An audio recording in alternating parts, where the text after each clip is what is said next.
Hello everyone. So I promised that I would make a video for you explaining how I made my lovely little sheep here so poseable and able to stand by himself. I've been contemplating this a lot. As many of you guessed, they are magnets in the end of his feet.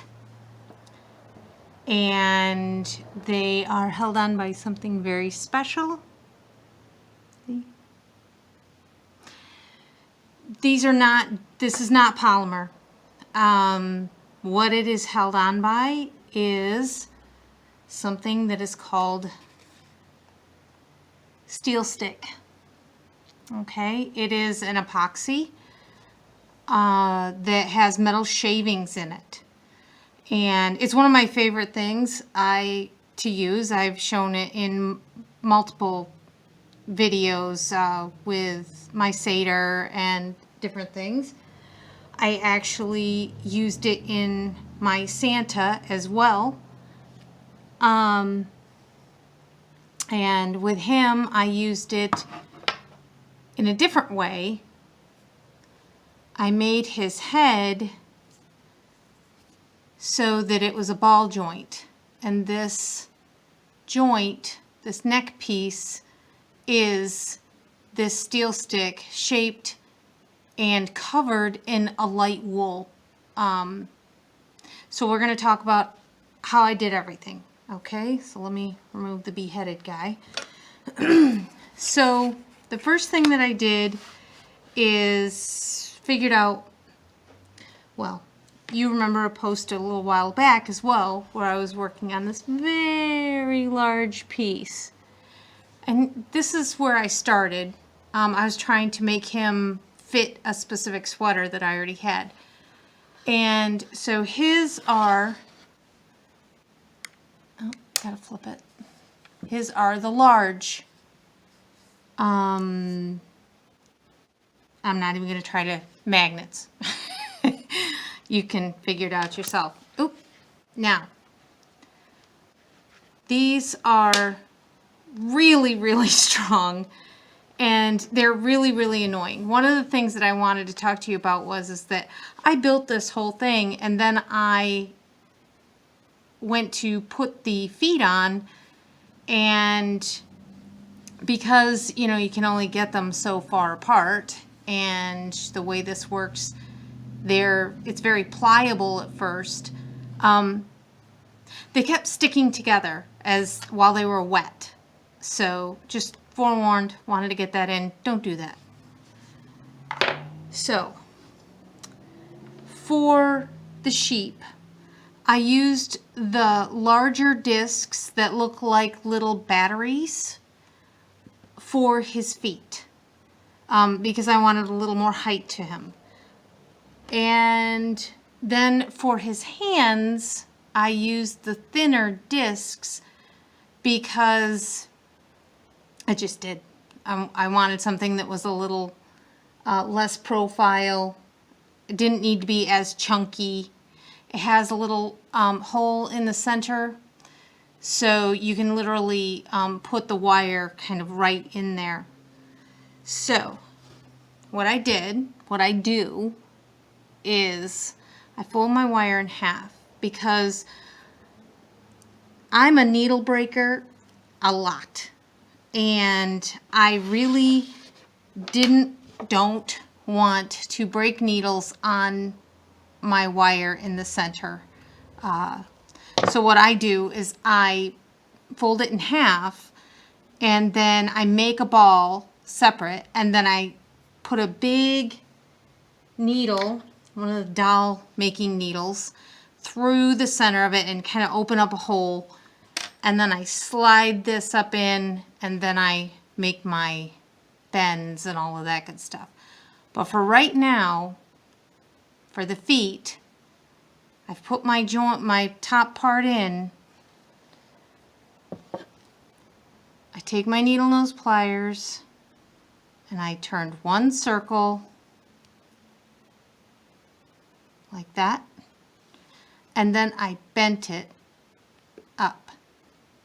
So now I have a flat for it to sit on, okay? even though it's shushing all over the place right now. So that's how I make the foot part of it. So now we're going to get this steel stick out. Okay, and what steel stick is it's epoxy. Yeah, it doesn't want to come out. It's epoxy with metal shavings. You can find this your local, well, where I got mine was the local Home Depot. They have it in the paint department with all the adhesives, and it's like a clay almost, and you'll see that it's two colors. It's black and gray. And what you have to do, whatever you cut this with, if it's metal, it's going to stick to it. If it's a piece of wood, it's going to stick to it because it is literally epoxy. So this is a junk blade that I have here. I don't care if it gets the stuff on it. You have to work fast, unfortunately, once you get it together. So you have to have everything in order that you want in order. So you mush it together. Okay? And you want a nice color to it, even. Okay? Sorry. It's going to take a minute. All right, no stripes, no marbling, all one color. Like I said, it really does set up quite quickly. So I try to take even less than I did that time, but you know, I'm kind of rushing. So I wrapped the whole magnet in it. Kind of left a little hole. And then I slipped it into it. Okay? Now, it doesn't exactly love to stick to my flocked wire. If you really don't, the only thing you want to be concerned with is that you have a piece of plastic to put it down on to kind of give you a flat bottom for, you know, the standing aspect of it. Okay, I'm kind of just lightly spinning it on there to have a nice smooth surface. Now, what's going to happen is this is already getting hard. It's a little pliable, but not, you know, great. And we're just going to let it keep hardening. Keep shaping it a little. If you want to pull off some of the extra, now's the time to do it because you're not going to have a chance later. So with Santa's head here, what I did is at this stage, I just took some wool and I brought it down and I wrapped it so that it was stick because I didn't want this to be super smooth. I wanted this to be able to catch and stay where I put it. Now, I am probably going to insert a magnet into his head now so that it really stays in there because a lot of times it likes to fall off when I'm trying to position it. So what's going to happen, you just see I touched it and flared it out. What's going to happen is it's going to start to feel really warm. And that's when the chemical change is really, and see it's starting to do it, is converting to a solid. This little piece, I could try to save it, but one of the reasons why I want you doing it like this, or one at a time, is because you start working on one and they just keep snapping together and then you're constantly, see it just actually pulled that, it's strong enough to pull this flocked wire towards it. And it's maddening, don't do it. It's just not worth it, it'll make you crazy.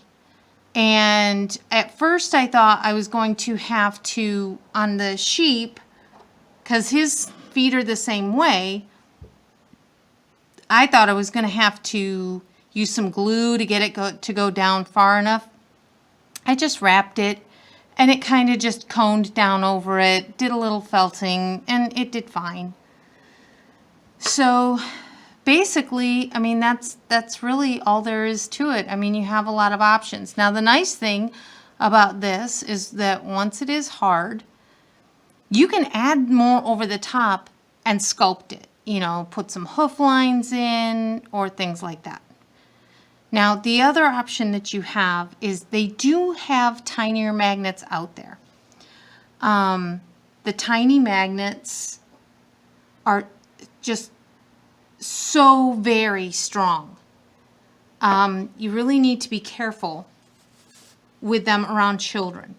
Do not let kids get, sorry, the camera cut out there. So you don't let the kids get a hold of the magnets, and you definitely want to get this, have a wet wipe nearby, get this off of your hands as soon as possible, because you will have residue from it on your hands. This is already completely hardened, and each one of these hooves now becomes a magnet, because this is metal shavings within this. So it is just a really neat way. I had thought of using this for making little stands to sell my little posable things with a little stand, so that, you know, people could kind of pose them however they wanted to, whatever. But it's up to you to let your imagination go wild with it. I hope you enjoyed the video, and I'm going to go officially actually wash off my hands from this junk. Hope you liked the video. Thanks. Bye.